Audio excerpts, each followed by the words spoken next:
Hello दोस्तों, मेरा नाम है देवेंद्र सिंह। आज की जो वीडियो है इसमें बात चैप्टर 8 पूरा मैक्रो इकोनॉमिक्स का आज हम एक ही वीडियो से क्लियर करने वाले हैं। इससे पहले कि आप और वीडियो देखना चाहते हो मैक्रो इकोनॉमिक्स की, तो क्लास 12th की प्लेलिस्ट बनी हुई है मैक्रो इकोनॉमिक्स की, आप जाके दे सकते हो, लिंक आपको डिस्क्रिप्शन में है। चैप्टर 8 आज हम पूरा एक ही वीडियो से कवर करेंगे। जैसे कि मैंने पिछले चैप्टर जो चैप्टर 7 का बनाया था, aggregate demand and related concept, अगर आपने वो देखा नहीं है तो जाके देखिए, वो भी मैंने पूरा एक ही चैप्टर एक ही वीडियो से कवर करा था। ठीक है, तो चलिए स्टार्ट करते हैं चैप्टर 8। सबसे पहले हम बात करते हैं इसके अंदर जो सबसे पहला टॉपिक आता है वो है डिटर्मिनेशन ऑफ इक्विलिब्रियम लेवल। पहले हम उसकी बात करते हैं। ठीक है, इस एक वीडियो से आपको साथ में न्यूमेरिकल भी बताऊंगा, सारा कुछ एक ही वीडियो से क्लियर करेंगे। तो डिटर्मिनेशन ऑफ इक्विलिब्रियम लेवल, हमने पिछले चैप्टर में बात करी थी कि हमारा जो एग्रीगेट डिमांड है वो क्या होती है, उससे रिलेटेड कॉन्सेप्ट बात करें, propensity to consume, marginal propensity to consume. अब हम इक्विलिब्रियम लेवल पहले निकालना सीखने वाले हैं कि अगर कोई हम इकोनॉमी, अगर मैं देखना चाहता हूँ कि इकोनॉमी इक्विलिब्रियम पे है या नहीं है, तो कैसे पता चलता है। इक्विलिब्रियम का पहले मतलब क्या होता है कि जहाँ पर आपका जितना लोग डिमांड कर रहे हैं उतने ही अगर लोगों की पास सप्लाई है, तो इसका मतलब हमारी इकोनॉमी इक्विलिब्रियम पे है। यानी कि जो जितना सामान खरीदना चाहते हैं उतनी इनकम है मेरे पास, या उतना सामान है मेरे पास। इनकम कह दो या सामान कह दो, एक ही बात होती है, क्योंकि सर्कुलर फ्लो ऑफ इनकम ने पढ़ा था। ठीक है, तो देखो क्या करें। तो देखिए, जैसे कि अकॉर्डिंग टू केनीसन थ्योरी आई थी सबसे पहले। केनीसन थ्योरी ने ही इक्विलिब्रियम लेवल को बताया है। केनीसन थ्योरी बेसिकली उस बंदे का नाम था असली जॉन मेनर्ड केनिस। जॉन मेनर्ड केनिस ने केनीसन थ्योरी बनाई थी। उन्होंने कहा था कि जो इक्विलिब्रियम कंडीशन होती है वो हम aggregate demand and aggregate supply में ही डिटरमाइन करेंगे। तो इक्विलिब्रियम कंडीशन एडी और एएस में ही स्टेटेड होती है। अब इक्विलिब्रियम कंडीशन होती क्या है कि इकोनॉमी इक्विलिब्रियम में तब होगी जब एग्रीगेट डिमांड जितने भी गुड्स और सर्विस की हो रही है वो इक्वल हो जाए एग्रीगेट सप्लाई से during a period of time. एक साल के अंदर अगर मैं देख रहा हूँ कि भाई अगर एग्रीगेट जितना लोग डिमांड कर रहे हैं उतना ही लोग सप्लाई कर रहे हैं। एग्रीगेट सप्लाई जैसे मैंने बताया था पिछले वीडियो में भी कि एग्रीगेट सप्लाई इनकम ही होती है एक तरह की। अब ये भी कह सकते हो जितना लोगों की इनकम है अगर उतना ही स्पेंड कर रहे हैं, मतलब कि एडी एएस की इक्वल आ गया, जितना मेरे पे पैसा है उतना ही मैं स्पेंड कर रहा हूँ या उतना ही मैं डिमांड कर रहा हूँ, दैट इज़ इक्विलिब्रियम। ठीक है, उसे इक्विलिब्रियम बोलते हैं। और आपको ये भी पता है कि एडी किसके इक्वल होता है, सी प्लस आई के होता है दो सेक्टर इकोनॉमी में। और एएस का फॉर्मूला क्या होता है, एएस होता है इनकम, यानी कि या तो मैं कंजम्पशन जितनी कर रहा हूँ और प्लस सेविंग को प्लस कर दूँ तो एएस आ जाएगा। यानी कि इनकम कैसे निकलती है, जितना मैं कंजम्पशन कर रहा हूँ और जितना सेविंग कर रहा हूँ दोनों को प्लस कर दूँ तो इसका मतलब वही मेरी नेशनल इनकम है। उससे ही तो सब, क्योंकि जितनी नेशनल इनकम होती है उसको मैं तो या तो कंजम्पशन करता हूँ या तो खर्च करता हूँ या सेव करता हूँ। तो अगर मैं अब इन दोनों फॉर्मूले से कोई अगर एक कंडीशन बनाऊँ, पहले की कंडीशन ये है ये तो एडी एएस की इक्वल आ जाए, या फिर अब इन दोनों फॉर्मूले से बनाता हूँ। यानी कि अगर सी प्लस आई, एडी का मतलब क्या था सी प्लस आई, और एस का मतलब क्या था सी प्लस एस, तो यानी कि सी से सी कट गया, यानी कि इन्वेस्टमेंट सेविंग। यानी कि एक दूसरी अप्रोच बनेगी इक्विलिब्रियम कंडीशन को प्रूफ करने के लिए। वो क्या है कि या तो एडी एएस की इक्वल आ जाए या फिर इन्वेस्टमेंट सेविंग की इक्वल आ जाए, तो मेरा इक्विलिब्रियम आ जाएगा। तो केनिस के अकॉर्डिंग हमारी दो अप्रोच होती है इक्विलिब्रियम लेवल को निकालने के लिए। वो क्या होती है, या तो एडीएस की इक्वल आ जाए या फिर सेविंग इन्वेस्टमेंट की इक्वल आ जाए। ठीक है, देखिए जैसे मैंने बताया कि हमारे इसका मतलब दो अप्रोच है इक्विलिब्रियम लेवल को डिटरमाइन करने की हमारे इकोनॉमी में, कि हमारी इकोनॉमी में अगर इक्विलिब्रियम लेवल डिटरमाइन करना है तो हमारी दो अप्रोच है। एक तो है एग्रीगेट डिमांड और एग्रीगेट सप्लाई, यानी कि जहाँ पर एग्रीगेट डिमांड एग्रीगेट सप्लाई की इक्वल आ गया तो वो हमारी इक्विलिब्रियम है, एडीएएस अप्रोच। दूसरा हमने समझा उसी फॉर्मूले से निकल गया सेविंग इन्वेस्टमेंट अप्रोच। अगर सेविंग इन्वेस्टमेंट की इक्वल आ गया तब भी इक्विलिब्रियम आ जाएगा। तो उसके लिए कुछ पहले अजम्पशन है कि पहले तो आपको ये दो सेक्टर मॉडल के हिसाब से है हमारा जो भी बात करे, सी प्लस आई की इसलिए बात कर रहा था मैं, ऐसे वरना एग्रीगेट डिमांड का फॉर्मूला बहुत बड़ा था। गवर्नमेंट फॉरेन सेक्टर की बात नहीं कर रहे फिलहाल यहाँ। उसके बाद इन्वेस्टमेंट जो हम बात कर रहे हैं यहाँ पर वो कांस्टेंट है, ऑटोनॉमस मान रहे। ऑटोनॉमस का मतलब हर एक लेवल पे इन्वेस्टमेंट कांस्टेंट रहेगी, ना इनकम के हिसाब से नहीं बढ़ेगी घटेगी। प्राइस लेवल कांस्टेंट रहेगा, प्राइस नहीं बदलना चाहिए वरना एग्रीगेट डिमांड बदल सकती है फिर, क्योंकि प्राइस के हिसाब से भी डिमांड बदल जाती है, आपको पता है। तो प्राइस लेवल कांस्टेंट होना चाहिए। और इक्विलिब्रियम आउटपुट की जो बात कर रहे हैं, यानी कि एएस की जो बात कर रहे हैं, वो शॉर्ट रन में निकलना चाहिए जहाँ पर प्राइस कांस्टेंट रहता है, तब हम ये अप्रोच फॉलो कर सकते हैं। तो चलिए हम नेक्स्ट टॉपिक की बात करते हैं, aggregate demand and aggregate supply approach. सबसे पहला जो अप्रोच थी वो क्या है, ADAS अप्रोच। ये अप्रोच ये कहती है अकॉर्डिंग टू केनेसियन थ्योरी, जैसा कि हमने समझा था कि इक्विलिब्रियम लेवल जो है वो डिटरमाइन कैसे होगा, जब एग्रीगेट डिमांड जो कि C+I कर्व से रिप्रेजेंट करती है वो इक्वल आ जाए टोटल आउटपुट के। AS का मतलब टोटल आउटपुट, लेकिन आपको पता है कि टोटल आउटपुट टोटल इनकम के बराबर होता है, ठीक है ना। तो देखो इसका शेड्यूल कैसे बनेगा, सबसे पहले एम्प्लॉयमेंट लिख लेते हैं।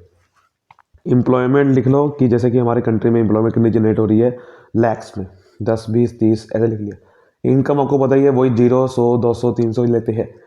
कंजम्पशन वही लेते हैं, फिगर वही लेनी है आपने, 40 120 200 80 80 से बढ़ानी है। स्टार्टिंग में ऑटोनोमस कंजम्पशन होती है, शुरुआत में इनकम कम कंजम्पशन ज़्यादा, फिर बराबर, फिर ऐसे कर सेविंग इनकम में से कंजम्पशन माइनस करके। इन्वेस्टमेंट कांस्टेंट लेनी है। AD कैसे निकाला, C+I AS C+S, और AS और इनकम बराबर होते हैं, ठीक है। ये चीज़ होती है। एम्प्लॉयमेंट ले लो, क्योंकि हम यहाँ पर यही बात करें ना कि इनकम और एम्प्लॉयमेंट, इन दोनों की जगह इनकम एम्प्लॉयमेंट और ये जो आउटपुट है यानी कि AS, इन तीनों को एक ही मान के चल रहे हैं, ठीक है।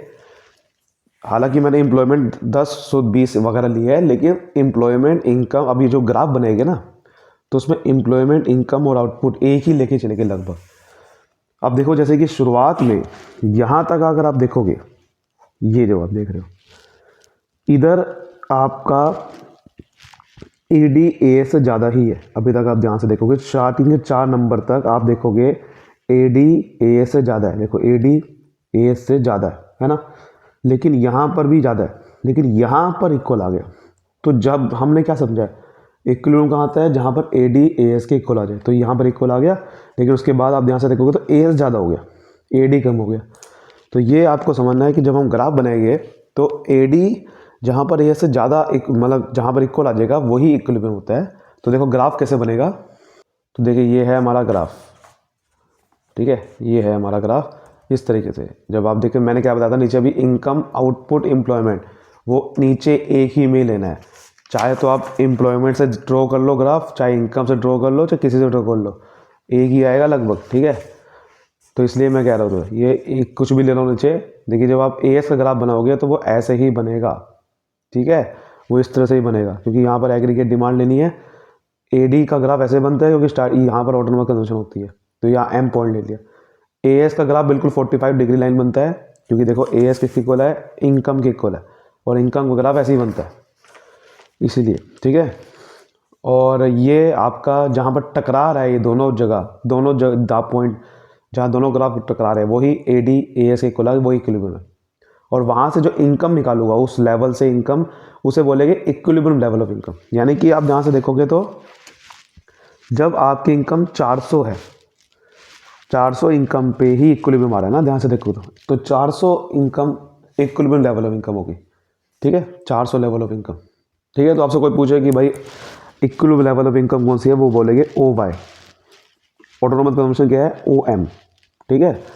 और आपको एक और चीज़ समझनी है कि ये जो आप देख पा रहे थे अभी, आप जो आप देख रहे थे अभी, ये जो एक्चुअल में ये जो डिमांड है, जितनी हम डिमांड कर रहे हैं इसमें, जैसे ये तो AS है, तो जहाँ AD और AS बराबर आ गए वो तो आपको समझ में आ रहा है, इक्विलिब्रियम आ गया। तो ये इस सिचुएशन को क्या बोलते हैं, जहाँ पर AD AS इक्वल आ जाए उसको बोलते हैं इफेक्टिव डिमांड। वो भी आपसे पूछ सकता है कहीं पे कि इफेक्टिव डिमांड किसे कहते हैं। इफेक्टिव डिमांड एक ऐसी सिचुएशन है जहाँ पर जो AD है वो इफेक्टिव हो गया। इफेक्टिव का मतलब जहाँ पर AD AS के इक्वल आ गया, वही वो उस डिमांड को, उस लेवल पर डिमांड को बोलते हैं इफेक्टिव डिमांड, ठीक है। जहाँ पर ऐसी डिमांड हम कर रहे हैं जहाँ पर AS भी उसी के बराबर है, तो उस इफेक्टिव डिमांड बोलते हैं। लेकिन कई बार क्या होता है, जैसे हमने देखा अभी कि अगर A इक्वल नहीं रहा, AD AS के इक्वल नहीं रहा, यानी कि AD अगर AS से ज़्यादा आ गया, कई बार इक्वल नहीं है, AD AS से ज़्यादा है। देखो ज़्यादा कहाँ पर है, आप ध्यान से देखो, स्टार्टिंग में AD ज़्यादा है AS से। देखो AD ऊपर बन रहा है, AS नीचे बन रहा है, तो AD स्टार्टिंग में ज़्यादा होता है। लेकिन अगर ज़्यादा है तो उसको ठीक कैसे करा जाता है, उसको भी वो भी क्वेश्चन आ सकता है कि जब प्लान स्पेंडिंग एडी क्या होता है? प्लान्ड एक्सपेंडिचर, कितना मैं स्पेंड करने वाला हूँ। अगर वो ज़्यादा है आउटपुट जितना बना रहे हैं उससे, तो हमारा जो प्लान्ड इन्वेंट्री है, प्लान्ड इन्वेंट्री का मतलब ऐसी इन्वेंट्री जो कि बेसिकली मैं बचा के रखूँगा कि भाई अगर कई बार अगर सेल मेरी गिर गई तो मेरे पास स्टॉक होना चाहिए बचा हुआ।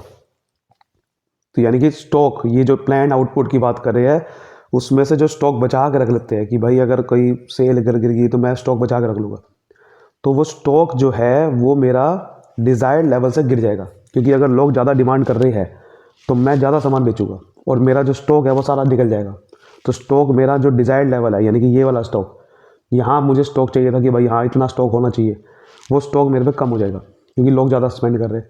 जब ज़्यादा स्पेंड कर रहे हैं तो स्टॉक कम हो रहा है, तो ठीक कैसे कर जाए, यानी कि मुझे यहाँ से इस लेवल पर कैसे पहुँचा जाए। तो अगर मुझे इन्वेंट्री को डिज़ायर्ड लेवल पे लाना है, यानी कि मुझे स्टॉक को बढ़ाना है। स्टॉक क्या होता है कि भाई सामान बचा हुआ है, ताकि अगर कोई एकदम से मांगने आ गया, मान लो कोई कह रहा है कि मुझे 400 यूनिट का प्रोडक्ट चाहिए, तो 400 प्रोडक्ट होना चाहिए ना मेरे पास, वो स्टॉक है। तो फर्म को क्या करना पड़ेगा, अपना एम्प्लॉयमेंट बढ़ानी पड़ेगी, क्योंकि जब हम एम्प्लॉयमेंट बढ़ाते हैं, जब हम एम्प्लॉयमेंट बढ़ाएंगे, क्योंकि आप देखो ध्यान से, मैंने जीरो किसी को नहीं लगाया तो इनकम भी जीरो थी, लेकिन जैसे मैंने 10 लोगों को लगाया, 10 लाख लोगों को लगाया, मेरी इनकम 100 हुई, कंजम्पशन भी बढ़ा, लेकिन सब कुछ बढ़ा। जैसे जैसे एम्प्लॉयमेंट बढ़ा रहे थे वैसे वैसे इनकम भी बढ़ रही थी, तो वहीं से बढ़ा। वही पॉइंट कह रहा है कि हमें क्या करना पड़ेगा, एम्प्लॉयमेंट बढ़ानी पड़ेगी, उसकी वजह से आउटपुट बढ़ेगा। एम्प्लॉयमेंट और आउटपुट दोनों बढ़ानी पड़ेगी, तो एम्प्लॉयमेंट आउटपुट दोनों बढ़ाएंगे तो इनकम बढ़ेगी, उसकी वजह से क्या होगा, इकोनॉमी दोबारा से उस लेवल पे पहुंच जाएगी। धीरे धीरे जब हम एम्प्लॉयमेंट बढ़ाएंगे, आउटपुट बढ़ाएंगे, देखो एम्प्लॉयमेंट बढ़ाएंगे तो आउटपुट बढ़ाएंगे, मैं धीरे धीरे यहाँ इस लेवल पर पहुंच जाऊँगा जहाँ पर इनकम मुझे 400 चाहिए थी, और वो इनकम हो जाएगी तो इक्विलिब्रियम आ गया। ऐसे कई बार एडी अगर ए से कम आ गया तो क्या होता है, अगर एडी ए से कम हो गया तो क्या होता है, अगर एडी ए से कम आ गया इसका मतलब मेरे पे जो जो लोग स्पेंड कर रहे हैं इस बार कम कर रहे हैं आउटपुट से, इसका मतलब मेरे पे इस बार इन्वेंट्री ज़्यादा हो जाएगी, तो प्लान्ड इन्वेंट्री ज़्यादा हो जाएगी। यानी कि अगर लोग सिर्फ 200 प्रोडक्ट मांग रहे हैं लेकिन मेरे पास 400 है, तो एक्स्ट्रा आ गई, तो एक्स्ट्रा आ गई तो मैं यहाँ पर खड़ा हूँ, एस ज़्यादा है एडी कम है, अब मुझे कम करना है। तो ऑब्वियस सी बात है, क्या करेंगे, आप सोच रहोगे कि भाई अपने इन्वेंट्री को कम करना है तो मैं क्या करूँगा, ये जितने भी मैंने अगर ज़्यादा लोगों को लगा रखा है कम कर दूंगा, जिससे मेरी इनकम भी कम हो जाएगी, या फिर कह सकते हो एम्प्लॉयमेंट कम कर दूंगा और आउटपुट भी कम कर दूंगा। तो वही वो कह रहा है। तो अगर मुझे ज़्यादा इन्वेंट्री को कम करना है तो फर्म को एम्प्लॉयमेंट को कम करना होगा, आउटपुट को कम करना होगा, ज़्यादा सामान नहीं बनाना होगा, जिसकी वजह से स्टॉक भी मेरा कम हो जाएगा और इकोनॉमी दोबारा से ओ वाई इनकम तक पहुंच जाएगी। तो ये भी क्वेश्चन पूछ सकता है आपसे, उम्मीद कर तो समझ में आया होगा। दूसरी अप्रोच की बात करते हैं, सेविंग इन्वेस्टमेंट अप्रोच, वो भी ADA से निकला था फॉर्मूले से। ये भी अप्रोच ये कहती है कि भैया जहाँ पर प्लान्ड सेविंग, क्योंकि प्लान्ड ही ना वर्ड आएगा हर जगह पे, क्योंकि अभी हम सेविंग कर रहे नहीं है, करने वाले, वो इक्वल आ जाए प्लान्ड इन्वेस्टमेंट के, दैट इज सेविंग इन्वेस्टमेंट। यानी कि सेविंग जब इन्वेस्टमेंट के इक्वल आ जाए, शेड्यूल बनाया तो देखो वही बनेगा, इनकम का वही है, कंजम्पशन वही लेनी है, सेविंग वही लेनी है, इन्वेस्टमेंट वही लेनी है, सिंपल। इस बार ADAS नहीं लिखना बस आगे। और देखो स्टार्टिंग में आप देखो सेविंग कम है इन्वेस्टमेंट से, देखो सेविंग नेगेटिव में है, इन्वेस्टमेंट ज़्यादा है, सेविंग नेगेटिव में, इन्वेस्टमेंट ज़्यादा है, लेकिन एक पॉइंट ऐसा आया जहाँ पर ये दोनों इक्वल आ गए, उसी को इक्विलिब्रियम बोलेंगे। उसके बाद आप ध्यान से देखो सेविंग ज़्यादा होगी, इन्वेस्टमेंट कम होगी, तो ये साथ में लिखना है। इसका ग्राफ कैसे बनेगा, इसका ग्राफ जो है ना आपको दोनों का बनाना है, दोनों को फिर आप जोड़ के दिखाइए। जैसे ADAS का जहाँ पर इक्विलिब्रियम बन रहा था, क्योंकि वहीं से ही तो सेविंग इन्वेस्टमेंट अप्रोच बनी है, उसी फॉर्मूले से, तो उसी इक्विलिब्रियम से नीचे आपने ADAS का ग्राफ बना लिया। जैसे यहाँ तो एग्रीगेट डिमांड ही लिखना है, यहाँ लिखना है सेविंग इन्वेस्टमेंट। आपको कोई पॉइंट प्लॉट नहीं करने इसके अंदर, क्योंकि आपको सिर्फ अभी शेड्यूल मेन बनाना होता है। ऐसा नहीं है कि आपको पॉइंट प्लॉट करके ही बनाना है ग्राफ, नहीं, शेप सही होनी चाहिए बस, समझ गए, शेप सही होनी चाहिए। तो इन्वेस्टमेंट का ग्राफ देखो, इन्वेस्टमेंट कांस्टेंट थी, 40-40-40 ली थी मैंने, तो 40-40-40 ही लेना है, तो सेम बिल्कुल सीधा बनेगा ग्राफ। सेविंग नेगेटिव से स्टार्ट हो रही थी तो नीचे से आएगा तो ऊपर जाएगा, ये शेप ऐसे रखनी है। फिर इसी इक्विलिब्रियम जहाँ ये ADAS इक्वल है, वहीं पे ही सेविंग इन्वेस्टमेंट इक्वल आएगा, क्योंकि दोनों एक ही चीज़ है, यहीं से तो सेविंग इन्वेस्टमेंट बना है, तो इसलिए वही वाली लाइन जोड़ के आपने ये वाला ग्राफ बना लेना है। तो इससे क्या होगा, इक्विलिब्रियम आपको देखने में आसानी हो जाएगी। ये आपको बना के दिखाना है कि देखो यही इक्विलिब्रियम जहाँ पर आ रहा है वही इक्विलिब्रियम इसका आता है, तो यही आपको समझना है, ऐसे बनता है ग्राफ। अब जैसे कई इसमें भी वही चीज़ है कि अगर मान लो वो कह रहा है कि भाई सेविंग अगर इन्वेस्टमेंट के मतलब ज़्यादा आ गई, सेविंग आपको पता है देखो स्टार्टिंग में ज़्यादा नहीं होती, बाद में ज़्यादा होती है। जैसे उसमें हम बात करते हैं कि अगर ADA से ज़्यादा हो गया तो कैसे ठीक करें, ऐसे अगर पूछेगा कि अगर सेविंग इन्वेस्टमेंट ज़्यादा है तो ठीक कैसे करें, इक्विलिब्रियम में दोबारा कैसे पहुँचे। तो देखो अगर ज़्यादा है सेविंग, यानी कि plan saving is more than plan investment, इसका मतलब ये है कि मेरी इन्वेंट्री डिज़ायर्ड लेवल से बढ़ जाएगी। यानी कि मैं खर्चा कम कर रहा हूँ, सेविंग ज़्यादा कर रहा हूँ, तो इसका मतलब क्या है, AD ज़्यादा है। यानी कि खर्चा ज़्यादा कर रहा हूँ, खर्चा कम कर रहा हूँ, सेविंग, क्योंकि खर्चा कम करो ना, यानी कि ये वाला लेवल है। खर्चा यहाँ कम हो रहा है, इनकम ज़्यादा है, इसका मतलब क्या था कि सेविंग ज़्यादा कर रहा हूँ इसका मतलब। तो अगर सेविंग ज़्यादा करो, खर्चा कम करो, तो आउटपुट मेरा बढ़ जाएगा। इन्वेंट्री जो बचा के रखी हुई है मैंने, वो बढ़ जाएगी, क्योंकि बिक नहीं पाएगी वो। और उसको अगर ठीक करना है, इन्वेंट्री को कम करना है, तो मुझे क्या करना पड़ेगा, अपना प्रोडक्शन घटानी पड़ेगी। आप ये कह सकते हो कि अपना एम्प्लॉयमेंट को कम करना पड़ेगा। वही चीज़, वही लिखनी लाइन, एम्प्लॉयमेंट को कम करना पड़ेगा, प्रोडक्शन कम करना पड़ेगा, तो इससे दोबारा से मैं यहाँ पहुँच जाऊँगा। अब अगला पूछ सकता है कि मान लो अगर सेविंग कम है इन्वेस्टमेंट से, यानी कि मेरा जो प्लान्ड सेविंग है वो इन्वेस्टमेंट से, प्लान इन्वेस्टमेंट से कम है, इसका मतलब मैं खर्चा ज़्यादा कर रहा हूँ, बचा कम रहा हूँ। तो बचा कम रहा हूँ तो इसका मतलब मेरी खर्चा ज़्यादा हो रहा है, तो इन्वेंट्री, ये जो अब ये इन्वेंट्री थी, प्लान इन्वेंट्री है, वो इस बार घट जाएगी। और घट जाएगी तो दूर करने के लिए मुझे प्रोडक्शन बढ़ानी पड़ेगी, ताकि मैं दोबारा से यहाँ पहुँच सकूँ। तो प्रोडक्शन बढ़ानी पड़ेगी, जिससे, यानी कि आप कह सकते हो प्रोडक्शन बढ़ानी पड़ेगी, जो यहाँ लिख रहे थे, एम्प्लॉयमेंट बढ़ानी पड़ेगी, आउटपुट बढ़ाना पड़ेगा, जिससे मैं दोबारा से इन्वेंट्री मेरी ज़्यादा हो जाएगी, तो यहाँ तक पहुँच जाऊँगा, ताकि मैं जो इतनी सारी डिमांड जो लोग कर रहे हैं उस डिमांड को पूरा कर सकूँ। तो ये चीज़ भी लिखनी होती है, बहुत आसान होता है। आई होप आपको समझ में आया होगा। अब नेक्स्ट टॉपिक की बात करते हैं, उसका नाम है इक्विलिब्रियम लेवल। जी हाँ, इक्विलिब्रियम लेवल। देखिए क्लासिकल इकोनॉमिक्स के हिसाब से इक्विलिब्रियम लेवल ऑफ इनकम उसे बोलते हैं जहाँ पर हमें फुल एम्प्लॉयमेंट लेवल मिल जाता है।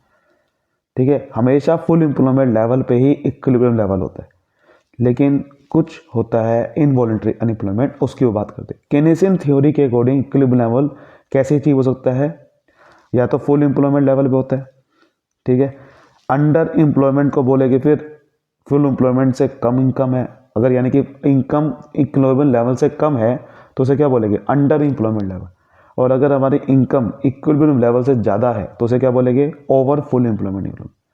जैसे पहला है full employment level, full employment equilibrium बोल सकते हैं इसे। ये वही चीज़ है जैसे हमने बात करें AD और AS, जहाँ बराबर आते हैं, उस पॉइंट को ही फुल एम्प्लॉयमेंट इक्विलिब्रियम बोलते हैं। मतलब कि लोगों को उतना काम मिल रहा है जितना मिलना चाहिए, ना ज़्यादा ना कम, क्योंकि ये वही तो पॉइंट है जहाँ पर जितना हम डिमांड लोग कर रहे हैं उतना ही सामान मिल रहा है, और उतना ही एम्प्लॉयमेंट भी है। शेड्यूल में मैंने आपको दिखाया था पीछे भी, ठीक है। तो it refers to situation when aggregate demand is equal to aggregate supply at full employment level, simple, उस तरीके को बोलेंगे, ठीक है। अगला होगा अंडर एम्प्लॉयमेंट इक्विलिब्रियम, मतलब अगर एग्रीगेट डिमांड कम है, मतलब इतनी होनी इतनी चाहिए लेकिन उससे कम है, तो आपको एक नीचे पॉइंट बना के दिखाना है। पहले आपको दिखाना है कि AD और AS जहाँ बराबर है, फिर आपको AD से नीचे एक डॉटेड लाइन, नीचे एक्चुअल AD दिखानी है, यानी कि AD कम है, होना यहाँ चाहिए, पॉइंट यहाँ आ रहा है, तो इसे क्या बोलेंगे, इस पॉइंट को बोलेंगे अंडर एम्प्लॉयमेंट इक्विलिब्रियम, जहाँ पर एग्रीगेट डिमांड एग्रीगेट सप्लाई के जहाँ इक्वल है, लेकिन वहाँ पर रिसोर्सेज इक्वल, तो यहाँ पर भी है इक्वल, यहाँ पर भी है AD और AS, बट होना यहाँ पर इक्वल चाहिए, यानी कि यहाँ पर हम एम्प्लॉयमेंट कम दे रहे हैं लोगों को, देनी इतनी चाहिए थी, दे इतनी दे, तो जहाँ पर हम रिसोर्सेज को फुली एम्प्लॉय नहीं कर रहे, यानी कि लोगों को काम पूरा नहीं दे रहे, उसे क्या बोलेंगे, अंडर एम्प्लॉयमेंट इक्विलिब्रियम। यहाँ पर पूरा काम दे रहे लोगों को, जितना काम देना चाहिए, यहाँ पूरा काम नहीं दे रहे। और उसके बाद है ओवर फुल एम्प्लॉयमेंट, मतलब कि इक्वल यहाँ होना चाहिए और AD ऊपर आ रहा है, मतलब AD ये लाइन होनी चाहिए बट AD ऊपर वाली लाइन पे आ रहा है, तो इसका मतलब ये जो पॉइंट है, फिर ये ओवर फुल एम्प्लॉयमेंट हो गया, यानी कि हमने कुछ ज़्यादा ही रिसोर्सेज एम्प्लॉय कर दिए, हमने ज़्यादा ही लोगों को काम दे दिया है, तो इसे बोलेंगे ओवर फुल एम्प्लॉयमेंट। तो ये आपको बना के दिखाना है, पहले AD AS इक्वल दिखाने हैं, अंडर में AD नीचे बना के दिखाना है एक्चुअल वाला, और ओवर में ऊपर, ठीक है, इस तरीके से आपको बना के दिखाना है। लेकिन देखिए आपको एक और पॉइंट समझना है कि ओवर फुल एम्प्लॉयमेंट्स की इसका मतलब क्या है, कि लोग जो पैसा स्पेंड कर रहे हैं वो ज़्यादा स्पेंड कर रहे हैं, है ना, जितना करना चाहिए उससे भी ज़्यादा, लेकिन रियलिटी में ऐसा नहीं होता। मतलब रियलिटी में एक्चुअल आउटपुट हम उतना नहीं बढ़ा सकते। रियलिटी में जैसे कि हमने यहाँ पर दिखा तो दिया कि ए डी यहाँ पर और ए एस इक्वल हो गया, बट रियलिटी में ऐसा इक्वल नहीं हो सकता, ये वो कह रहा है।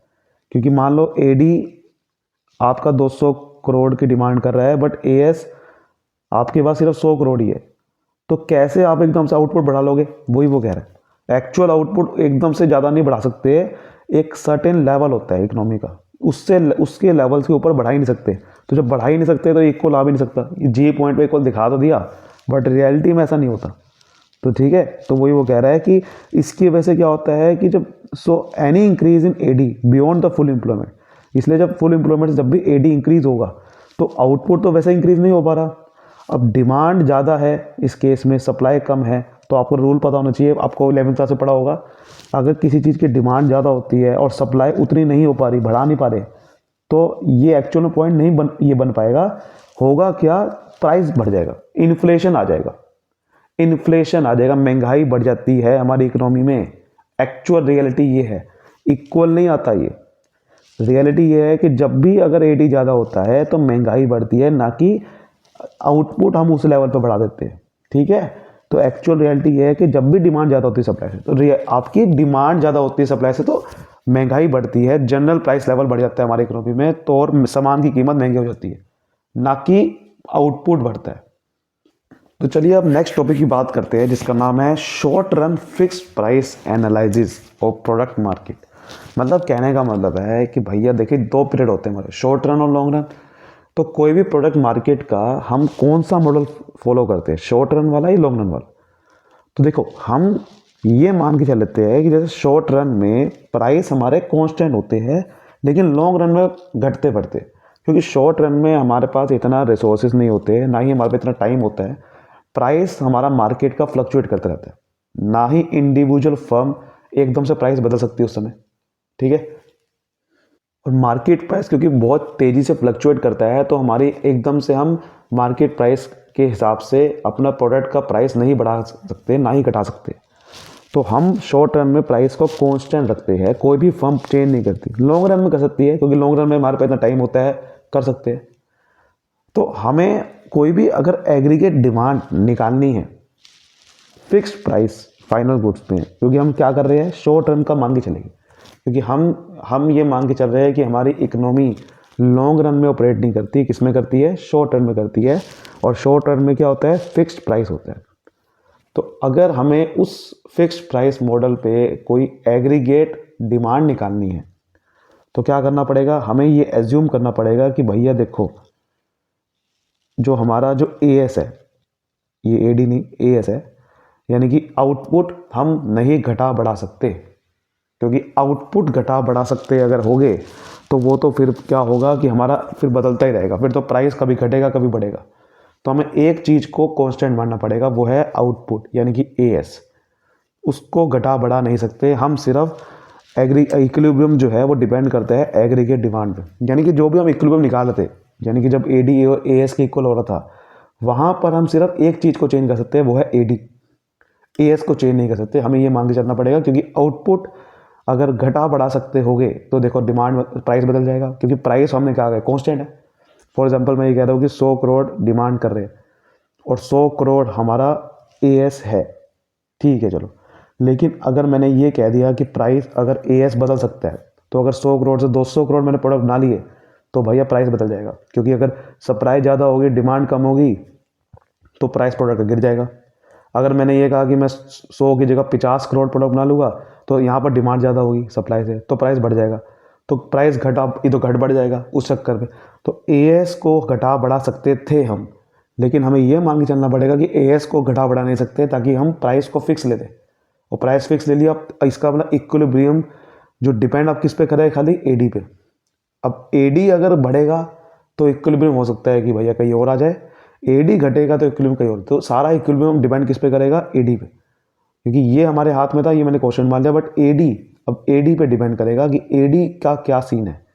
तो देखो, अगर हमें इक्विलिब्रियम आउटपुट अब निकालना है कि फिक्स्ड प्राइस मॉडल में हमें कितना सामान बनाना चाहिए, क्योंकि जैसे मैंने आपको बताया कि ए एस को हमें नहीं चेंज करना, ठीक है। तो अब इक्विलिब्रियम आउटपुट को निकाले कैसे, तो फिक्स प्राइस मॉडल में हम इक्विलिब्रियम आउटपुट फाइनल गुड्स को कैसे निकालते हैं, वो एडी से निकालते हैं, क्योंकि मैंने क्या बताया एएस से नहीं निकाल सकते, एएस को नहीं, एएस से उतना ही उतर रहेगा, तो एडी से निकालेंगे। तो एडी का फॉर्मूला क्या होता है, सी प्लस आई, और सी का मतलब मैंने पिछले चैप्टर में भी आपको बताया था कि सी का मतलब एक्चुअल में क्या होता है। सी का मतलब होता है सी बार प्लस बी वाई। सी ये फॉर्मूला है, ये आपका कंजम्पशन फंक्शन का इक्वेशन है, ये ऑटोनोमस कंजम्पशन प्लस बी का मतलब MPC, marginal propensity to consume, और वो इनकम से मल्टीप्लाई कर दो तो कंजम्पशन आ जाएगा। और यहाँ पर आई का मतलब हमने क्या मान के चला हुआ है, ऑटोनोमस इन्वेस्टमेंट। इसको आई को आई बार बोल सकते हैं, जब भी बार लगाते तो ऑटोनोमस है, यानी कि इन्वेस्टमेंट नहीं बता सकते। तो अगर मैं इसी इक्वेशन को इसमें पुट कर दूँ, सी bar plus B Y plus आई बार, इसको आई को आई बार मान लिया, और सी बार प्लस आई बार को इकट्ठा लिख दूँ और बी वाई को अलग कर दूँ, और इन दोनों को ए बार कर दूँ। ए बार का मतलब ऑटोनोमस एक्सपेंडिचर, यानी कि दोनों का, ये दोनों क्योंकि ऑटोनोमस है तो इसको एक साथ बोल देगी ऑटोनोमस एक्सपेंडिचर। तो इसका मतलब इक्विलिब्रियम लेवल ऑफ इनकम अगर मुझे निकालनी, इक्विलिब्रियम लेवल ऑफ इनकम का मतलब क्या होता है, इक्विलिब्रियम लेवल ऑफ इनकम कहाँ आती है, जहाँ पर एडी एएस के इक्वल आता है, आपको पता है। तो अगर इक्विलिब्रियम लेवल ऑफ इनकम निकालनी है, वो कैसे निकलेगी, जैसे मैंने बताया एएस से नहीं निकलेगी, क्योंकि एएस को नहीं बदल सकते, वो कैसे निकलेगी, एडी से। और एडी अब कैसे, एडी घट बढ़ सकती है सिर्फ और सिर्फ ऑटोनोमस एक्सपेंडिचर, देखो वही लिखा हुआ है, और एमपीसी।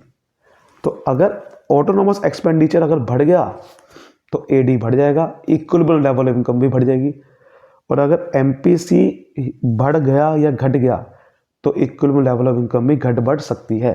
जैसे देखो, जैसे कि इस ग्राफ में आप देख सकते हो, ये एडी है और ये एएस इक्वल आ रहा है आपके सामने, और यहाँ पर इक्विलिब्रियम आता है ना। अब जैसे कि आपको पता है कि इनकम को तो घटा बढ़ा मैं सीधा डायरेक्ट नहीं सकता, ये एएस है, तो एडी को घटा बढ़ सकते हैं। एडी को कैसे घटा बढ़ सकते हैं, दो चीज़ों से, क्या क्या मैंने बताया, ए बार एंड एमपीसी।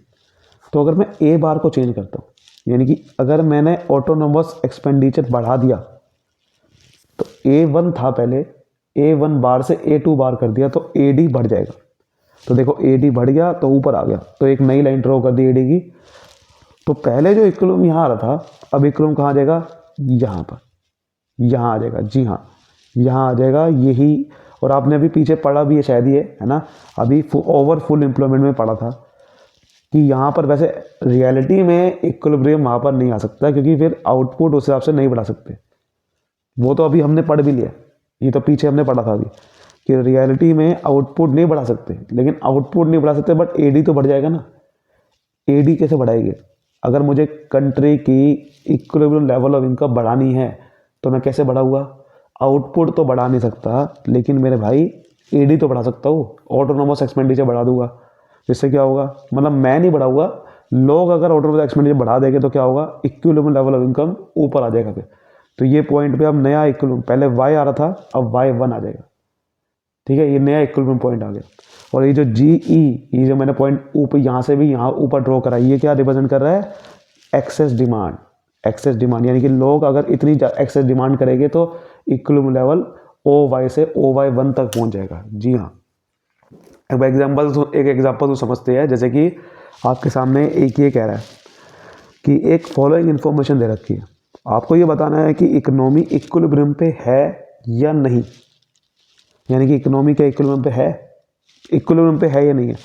तो देखो क्वेश्चन में कह रहा है कि ऑटोनोमस कंजम्पशन और इन्वेस्टमेंट एक्सपेंडिचर, दोनों एक्सपेंडिचर दे रखे हैं 500 करोड़ के, दोनों का इकट्ठा एक्सपेंडिचर। MPS दे रखा है 0.2, नेशनल इनकम 4000 करोड़ की दे रखी है। कैसे निकालते हैं भाई, कैसे पता करें कि हमारी इकोनॉमी इक्विलिब्रियम पे है या नहीं। जैसे आपको पता है कि इकोनॉमी पहले तो इक्विलिब्रियम पे होती क्या, ठीक है, when economy is in equilibrium, जब हमारी इकोनॉमी इक्विलिब्रियम होती है तो हमने क्या समझा है, एडी एएस के बराबर आता है वहाँ, तो एडी एएस के बराबर आना चाहिए वहाँ पर, है ना, सिंपल सी बात है। और एएस का मतलब क्या होता है, इनकम होती है, नेशनल इनकम होती है, जो कि क्वेश्चन में दे रखी है ऑलरेडी, ठीक है, ऑलरेडी क्वेश्चन में दे रखी है हमें, है ना। और हमें अब एडी से कंपेयर करना है। तो देखो एडी का मतलब क्या था, अभी मैंने पीछे एक फॉर्मूला लिखवाया था कि टोटल ऑटोनोमस एक्सपेंडिचर, यानी कि ऑटोनोमस दोनों का खर्चा प्लस BY, बी का मतलब MPC था बट MPS दे रखा है, बट आपको याद है कि भैया मैंने एक चीज़ बताई थी कि MPC प्लस MPS दोनों को प्लस करके 1 के इक्वल आते हैं। तो अगर मुझे MPS दे रखा है तो अगर मैं MPC निकालना चाहता हूँ तो मैं 1 में से MPS माइनस कर दूंगा। तो 1 में से अगर MPS माइनस करूँगा यानी कि 1 में से 0.2 माइनस करूँगा तो 0.8 आ गया। तो 0.8 FB आ गया। नेशनल इनकम 4000 करोड़ है। ऑटोनोमस एक्सपेंडिचर आपको दे रखा है 500 करोड़ का। तो 500 8 4 32 होता है 3200 करोड़। तो यानी कि 3700 करोड़ आपका ED हो रहा है। यानी कि टोटल लोग खर्चा जो कर रहे हैं वो कितना कर रहे हैं 3700 करोड़। बट नेशनल इनकम हमारी क्या है 4000 करोड़। तो क्या AD और S के इक्वल आ रहा है? आप यहाँ से देखो AD बड़ा आ रहा है इससे। AD 3700 कम आ रहा है। AD जो है कम आ रहा है 3700 करोड़ आ रहा है AD, बट नेशनल इनकम 4000 है। बट इक्विलिब्रियम कब आएगा? जब AD 4000 करोड़ हो जाए। लेकिन जैसे मेरे को बताया कि हम कभी आउटपुट को तो आउटपुट को घटा नहीं सकते ना बढ़ा सकते। अगर हम आउटपुट घटा दें तो हम ला सकते हैं इक्विलिब्रियम पे। बट हम क्या कहेंगे कि भाई इकोनॉमी इक्विलिब्रियम पे नहीं है, इसको ला नहीं सकते इक्विलिब्रियम पे। हम ये कहेंगे इक्विलिब्रियम पे नहीं है क्योंकि इक्विलिब्रियम कब आएगी? जब AD AS के इक्वल हो जाएगा। समझ गए बात को? तो यही आपको कॉन्सेप्ट समझना है।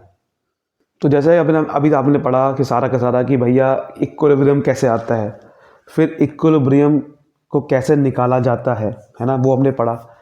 इक्विलिब्रियम पे कोई इकोनॉमी कैसे होती है वो कैसे पता करते हैं, कि हमने समझा कि भाई हमारा इकोनॉमी फिक्स प्राइस बॉर्डर पे चलती है तो हम AS को तो बढ़ा नहीं सकते, ना घटा सकते। हम AD को सिर्फ AD अगर चेंज होगा अपने आप, AD को हम नहीं कर सकते चेंज। AD अपने आप चेंज होगा तो उसके हिसाब से इक्विलिब्रियम पे या तो इकोनॉमी होगी या नहीं होगी। ठीक है, वो हमने पढ़ा। हमने ये भी पढ़ा कि इक्विलिब्रियम, फुल एम्प्लॉयमेंट किसे कहते हैं, अंडर एम्प्लॉयमेंट, ये सब चीज़ें पढ़ी। अब हम बात करेंगे हमारा जो मेन टॉपिक है that is concept of investment multiplier, जो कि one of the most important topic है इस चैप्टर का। ठीक है, और काफ़ी क्वेश्चन बनते हैं इसके, न्यूमेरिकल भी बनते हैं। तो चलिए अब इसको समझते हैं। देखिए मल्टीप्लायर, इन्वेस्टमेंट मल्टीप्लायर क्या होता है, ये हमारा पहले दिया किसने? ये दिया है प्रोफेसर, जो मैंने स्टार्टिंग में आपको नाम बताया था, J.M. केनिस। ठीक है ना, जॉन मेनर्ड केनिस ने ही सारा कुछ बताया। तो उन्होंने ये कहा है कि देखो जैसे हम कोई भी इन्वेस्टमेंट इंक्रीज करते तो उसकी वजह से हमारी फाइनल इनकम यानी कि नेशनल इनकम भी इंक्रीज हो जाती है मैनी टाइम्स, बहुत गुना हो जाती है। कैसे? मल्टीप्लायर क्या होता है? देखो मल्टीप्लायर एक रेशो हम निकालेंगे कि जब हमारी नेशनल इनकम इंक्रीज हुई ड्यू टू इंक्रीज इन्वेस्टमेंट, यानी कि इन्वेस्टमेंट बढ़ाने की वजह से हमारी नेशनल इनकम कितनी इंक्रीज हुई, उसको हम बोलेंगे। फॉर एग्जांपल मैं ये कह रहा हूँ कि हमारी इन्वेस्टमेंट मैंने एक्स्ट्रा करी 4000 करोड़। हमारी इकोनॉमी में गवर्नमेंट ने कोई 4000 करोड़ की इन्वेस्टमेंट ज़्यादा करी या प्राइवेट में, ठीक है, उन्होंने इन्वेस्टमेंट ज़्यादा करी गवर्नमेंट ने, सब गवर्नमेंट की बात करते थे। तो 4000 करोड़ की इन्वेस्टमेंट उन्होंने ज़्यादा करी जिसकी वजह से हमारी जो नेशनल इनकम है उसमें 16000 करोड़ की बढ़ोतरी होगी। तो अगर मुझे ये निकालना है कि कितने गुना बढ़ोतरी हुई तो गुना को बोलेंगे मल्टीप्लाई। मल्टीप्लाई का मतलब क्या होता है? गुना, सिंपल। उसको मैं डिनोट करूँ के से। तो अगर मुझे निकालना है कितना गुना बढ़ोतरी हुई तो मैं 16000 करोड़ को ऊपर लिखूँगा और जिसकी वजह से चेंज हुआ उसको नीचे लिखूँगा। इन्वेस्टमेंट बढ़ाने की वजह चेंज हुआ ना, तो आपको समझ में आ जाएगा, यानी कि 4 गुना चेंज हुई, 4 टाइम्स। यही मल्टीप्लायर है, यानी कि मेरी 4 गुना, जितनी मैंने इन्वेस्टमेंट बढ़ाई थी उससे 4 गुना देखो बढ़ गई नेशनल इनकम, 4 गुना। तो इसी को मल्टीप्लायर बोलते हैं। अब ऐसा क्यों होता है इसको समझेंगे पहले, लेकिन अब बात करते पहले मल्टीप्लायर और MPC का रिलेशन क्या होता है। देखो मल्टीप्लायर और MPC का निकालते हैं कि भाई मल्टीप्लायर और MPC कैसे आपस में एक दूसरे से रिलेटेड है। तो देखो डायरेक्ट रिलेशनशिप होता है। सबसे पहले आपको समझना है इन दोनों के बीच में डायरेक्ट रिलेशनशिप होता है। यानी कि जब MPC, अगर मेरा MPC क्या होता है, मार्जिनल प्रोपेंसिटी टू कंज्यूम, यानी कि मेरी अगर इनकम बढ़ रही है तो मैं उसका कितना पोर्शन स्पेंड कर रहा हूँ। जितना ज़्यादा स्पेंड कर रहा हूँ तो उतना मेरा मल्टीप्लाई बढ़ेगा, जितना कम कर रहा हूँ तो मेरा घटेगा। कैसे, समझो बात को। देखो आपको ये समझना है कि एक पर्सन का एक्सपेंडिचर दूसरे के लिए मेरी इनकम होता है। अगर मैं कोई खर्चा कर रहा हूँ तो दूसरे के लिए इनकम है। सपोज करो कि मैं अगर 10 रुपये का प्रोडक्ट खरीद के आया, तो क्या वो 10 रुपये दूसरे बंदे के लिए इनकम नहीं, दुकानदार के लिए? अगर वो 10 रुपये आगे दुकानदार स्पेंड करेगा, वो उसके दूसरे के लिए इनकम है। तो जो हम कोई भी खर्चा करते हैं वो दूसरे के लिए इनकम ही होती है, क्योंकि वो पैसा जाएगा किसके पास? दूसरे बंदे के पास। तो अगर मैं कोई इन्वेस्टमेंट बढ़ा रहा हूँ तो इसका मतलब है खर्चा कर रहा हूँ, है ना। मान लो कि मैं कोई प्रोडक्ट खरीद के आ रहा हूँ, मान लो कि मैंने कोई रेलवे लाइन खोली है, ठीक है। मैंने कोई 100 करोड़ का खर्चा किया, गवर्नमेंट ने खर्चा किया 100 करोड़ का एक रेलवे लाइन बनाने के लिए। तो वो क्या, वो खर्चा नहीं? खर्चा है तो क्या उसको, वो जो खर्चा किया वो पैसा जग गया किसके पास? दूसरों के पास। जिस पे आपने रेलवे लाइन में खर्चा किया उसके लिए आपने क्या क्या खींचा? उसके लिए आपने रॉ मटेरियल खरीदा होगा, रॉ मटेरियल खरीदा होगा मान लो 50 करोड़ का, सीमेंट वगैरह, पता नहीं रेत बजरी, पता नहीं क्या क्या खरीदा। वो खर्चा जो किया वो गया किस पे? किसी और बंदे पे, जिनका काम होगा वो वाला, जिनका काम होगा रेत बजरी बेचना, जिनका काम होगा सीमेंट बेचना, वो खर्चा उस पर गया होगा। ऐसे ही आपने बहुत सारे और भी खर्चा किया, आपने लोगों को लेबर लगाई, ये 100 करोड़ खर्चा किया, वो 100 करोड़ आया कैसे, वो आपको बता रहा हूँ। आपने लेबर लगाई मान लो 10 करोड़ की, और भी आपने फालतू के कई सारे खर्चे हुए जिसकी वजह से आपको 40 करोड़ पे और लग गए थे, तब आपके 100 करोड़ लगे थे। तो ये जो भी खर्चा किया एक बड़ी इन्वेस्टमेंट करने के लिए, उसकी वजह से बहुत सारे लोगों को इनकम मिली, तो इनकम लोगों की बढ़ गई। जितनी ज़्यादा लोगों की इनकम बढ़ेगी उतना ज़्यादा लोग खर्च भी करेंगे, लेकिन वो खर्च कितना करेंगे, इंक्रीज कंजम्पशन, वो डिपेंड करती है एमपीसी पे। यानी कि अगर उसका मन है ज़्यादा खर्च करने का, यानी कि मार्जिनल प्रोपेंसिटी टू कंज्यूम, ये क्या होता है, जितनी इनकम बढ़ी उसका कितना पार्ट मैं स्पेंड कर रहा हूँ। अगर मेरा मन है मैं ज़्यादा स्पेंड कर रहा हूँ, तो मेरा ज़्यादा मैं स्पेंड कर रहा हूँ तो इसका मतलब मेरी इनकम ज़्यादा बढ़ेगी, मल्टीप्लायर बढ़ेगा। जितना ज़्यादा मैं, जैसे मैंने कहा, जितना ज़्यादा खर्चा होगा उतना लोगों की पास, दूसरों के पास इनकम आएगी। तो अगर लोगों की इनकम बढ़ी, अगर लोग ज़्यादा खर्चा कर रहे हैं, यानी कि एमपीसी ज़्यादा है तो ज़्यादा खर्चा कर रहे हैं, तो ज़्यादा खर्चा करेंगे तो क्या होगा, ज़्यादा इनकम बढ़ेगी, भाई दूसरों की इनकम बढ़ जाएगी, और ज़्यादा इनकम बढ़ेगी तो मल्टीप्लायर भी बढ़ेगा। यही वो कह रहा था, एमपीसी बढ़ेगा तो मल्टीप्लायर बढ़ेगा।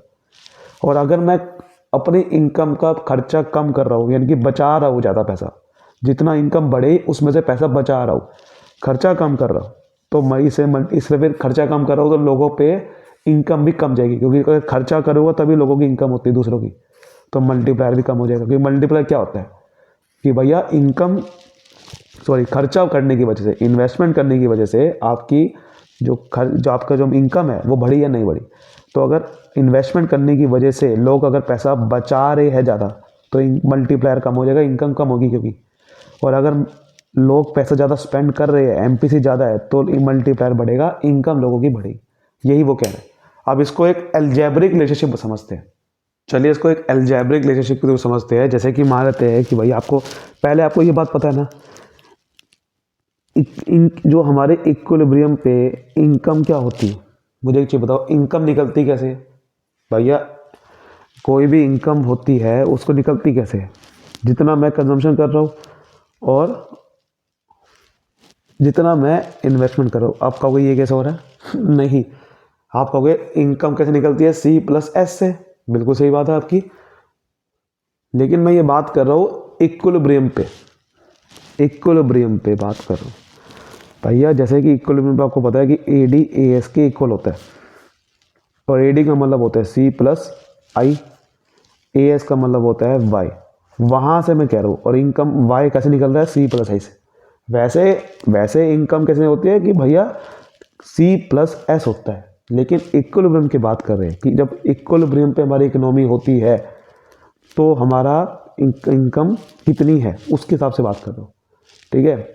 और अगर मैं इसको मल्टीप्लाई कर दूँ, यानी कि सभी को अगर मैं मल्टीप्लाई कर दूँ डेल्टा से, यानी कि अगर ये कह रहा हूँ कि Y C+I के इक्वल है, तो उसका मतलब जितनी इनकम बढ़ाऊँगा वो या तो मैं खर्च करूँगा या तो इन्वेस्टमेंट करूँगा उसकी। भैया अगर मैं Y = C+I है तो delta Y = delta C + delta I हो जाएगा, क्योंकि अगर जितनी मेरी इनकम है उसका या तो मैं कंजम्पशन करता हूँ, इसका मतलब या तो मैं इन्वेस्टमेंट करता हूँ इक्विलिब्रियम पे। यानी कि जब मेरी AD AS के इक्वल होता है तो उसमें से या तो मैं कुछ खर्चा करता हूँ, ठीक है, या तो मैं इन्वेस्टमेंट कर लेता हूँ। तभी तो हमारी ये अप्रोच निकली थी कि सेविंग और इन्वेस्टमेंट, या तो सेविंग अप्रोच, क्योंकि ए एस वैसे वैसे वाई का मतलब सी प्लस एस होता है, तो अगर मैं सी प्लस एस का फॉर्मूला लगा दूँ तो इसलिए दो अप्रोच निकली थी, आपको याद है? तो निकली थी S is equal to Y वाली, और एक तो यही थी ए डी एस की इक्वल। तो बात एक ही है। तो यानी कि जितनी मेरी इनकम बढ़ती है उसको या तो मैं खर्चा करता हूँ या तो मैं इन्वेस्टमेंट करता हूँ। इन्वेस्टमेंट कर लो या सेविंग कर लो, एक ही बात है इक्विलिब्रियम पे, ठीक है? तो ये चीज़ है। अगर मैं दोनों को डिवाइड कर दूँ, dividing both sides by delta Y से दोनों को डिवाइड कर, दोनों साइड को, delta Y upon delta Y, delta C upon delta Y आ गया, और delta I upon delta Y आ गया। डेल्टा वाई से डेल्टा वाई कट गया, तो 1 इज इक्वल टू, इसको क्या बोलते हैं आपको याद है? MPC का फॉर्मूला होता है ये। MPC का मतलब होता है कि जितना मेरी कंजम्पशन है, मतलब जितनी मेरी इनकम बढ़ी उससे मैं कितना कंज्यूम कर रहा हूँ, तो उसे MPC बोलते हैं। और डेल्टा वाई अपॉन डेल्टा, ये delta I upon delta Y, इसको क्या बोलूँगा? ये आपको याद है, अभी मैंने बताया पीछे आपको, मल्टीप्लायर का फॉर्मूला क्या होता है? के को बोलते हैं मल्टीप्लायर, बोल दिया। Delta Y upon delta I, investment बढ़ने की वजह से इनकम कितनी बढ़ी, बट यहाँ पर लिखा हुआ है delta I upon delta Y. तो अगर मैं इसको 1 अपॉन के लिख दूँ, यानी कि उसको उल्टा कर दूँ, तो इसका फॉर्मूला क्या बन जाएगा? Delta I upon delta Y. तो यानी कि ये 1 अपॉन के इक्वल नहीं हो गया? के का उल्टा नहीं है ये, के ये होता है बड़ी के का उल्टा है, तो 1 अपॉन के लिख दिया।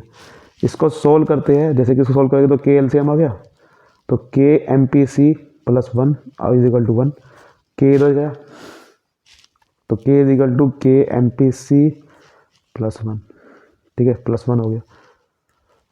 तो ये आ गया आपके सामने, ठीक है। उसके बाद आप चलोगे तो यहाँ पर तो के, और यहाँ पर के माइनस के MPC हो गया। के MPC को ले जाओ, के यहाँ से कॉमन ले लो, 1 माइनस MPC हो गया, और इस 1 अपॉन MPC को फिर 1 के नीचे ले जाओ, तो आपका फॉर्मूला जो बन गया वो ये आ गया, K is equal to 1 upon 1 minus MPC। तो यानी कि एक तो के का फॉर्मूला ये था, और दूसरा फॉर्मूला ये बन गया के का, कि के अगर निकालना है तो 1 अपॉन 1 माइनस MPC कर दूँ तो आपको सामने आ जाएगा। और आपको एक और बात पता है, इसका एक और फॉर्मूला निकल गया, 1 minus MPC plus MPS is equal to 1 होता है। और MPS अगर मैं बात करूँ तो MPS कैसे निकलता है? 1 में से MPC माइनस करके, ये वही तो है। तो 1 में से MPC माइनस करके तो MPS भी बोल सकता हूँ। तो 3 फॉर्मूले आ गए के। तो के एक तो निकल जाएगा यहाँ से delta Y upon delta I, दूसरा हो सकता है 1 अपॉन 1 माइनस MPC, और तीसरा हो सकता है 1 माइनस MPC को MPS बोलते हैं। तो ये तरीका होते हैं, ठीक है।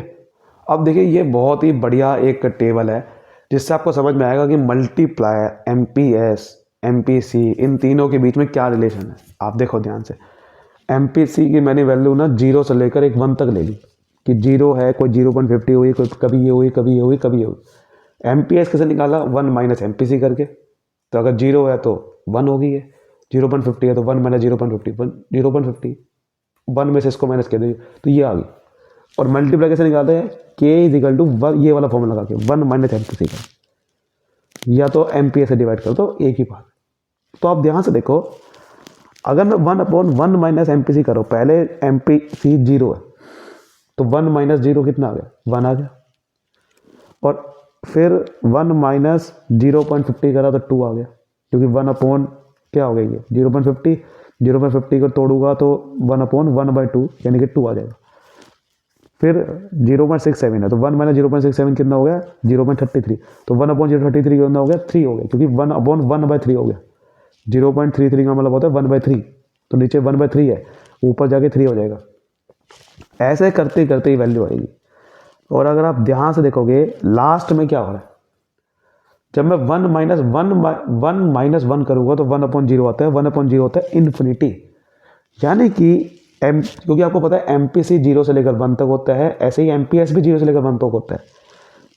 तो इसका मतलब मल्टीप्लायर की वैल्यू भी साथ में आपको समझ में आ गई कि मल्टीप्लायर की वैल्यू 1 से लेकर इन्फिनिटी तक होती है, ये आपको समझ में आ गया।